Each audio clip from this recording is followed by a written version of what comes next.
আসসালামু আলাইকুম, সকলকে ওয়েলকাম করতেছি আজকের আরও একটি নতুন ভিডিওতে। আজকে আলোচনা করব ভারতের সেভেন সিস্টার নিয়ে। সাম্প্রতিক সময়ে সেভেন সিস্টার নতুন করে আলোচনা এসেছে।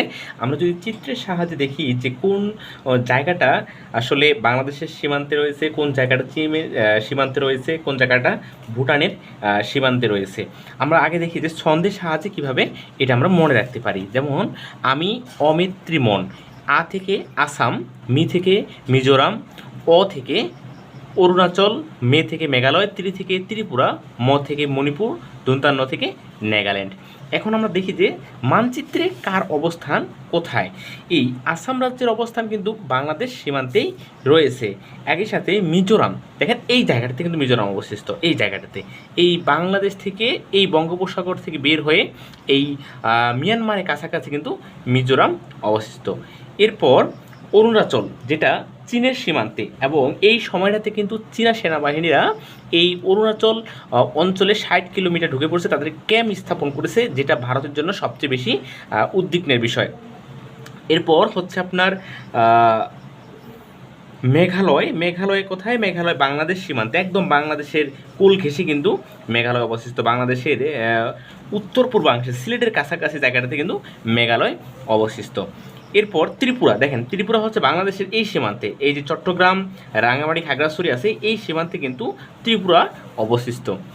এরপর মণিপুর। মণিপুর বাংলাদেশ সীমান্তে, সিলেট থেকে আরেকটু আপনার দক্ষিণ পূর্ব দিকে, আরেকটু দক্ষিণ পূর্ব দিকে মণিপুর হচ্ছে যে যেই সেভেন সিস্টারটার রাজ্য, এর জায়গায় অবস্থিত।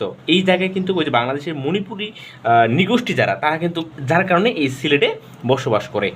আচ্ছা, এরপর ম থেকে মণিপুর, তুন্তান, ন থেকে নাগাল্যান্ড। নাগাল্যান্ড আমরা দেখতে পাই এই জায়গাটাতে, আপনার আসাম মেঘালয় থেকে আরও সামনে, আপনার আসাম মেঘালয় থেকে নাগাল্যান্ড অবস্থিত। এই হচ্ছে ভারতের সেভেন সিস্টারের কোন জায়গায়, মানচিত্রের সাহায্যে যদি দেখি কোন জায়গাটাতে একজাক্টলি অবস্থিত। যেহেতু বর্তমান সময়ে আপনার এই সেভেন সিস্টার নতুন করে আলোচনা এসেছে, আর এই সেভেন সিস্টার নিয়ে ভারত সরকার বর্তমানে সবচেয়ে বেশি উদ্বিগ্ন। আপনার শিলিগুড়ি করিডোর, এই শিলিগুড়ি করিডোর কিন্তু এখন সময় সবচেয়ে বেশি গুরুত্বপূর্ণ। চিকেন লেক, যেটা আপনার চীনের এবং হচ্ছে ভুটানের প্রবেশপথ ভারতে, এটা যদি অন্য কারো হচ্ছে যে হাতে চলে যায়, তাহলে কিন্তু ভারতের জন্য একটা সবচেয়ে বড় উদ্বিগ্নের বিষয় হয়ে যাবে। আশা করব এশিয়া মহাদেশে এরকম কোনো হচ্ছে অরাজনৈতিক উদ্বিগ্নতা নতুন করে না তৈরি হোক, কোনো যুদ্ধ তৈরি না হোক। এটা হচ্ছে একটা সুষ্ঠু মীমাংসা হোক, এটাই প্রত্যাশা করি। সকলের জন্য শুভকামনা রইল। আজকে ভিডিওটা এখানে শেষ করছি। ধন্যবাদ সবাইকে।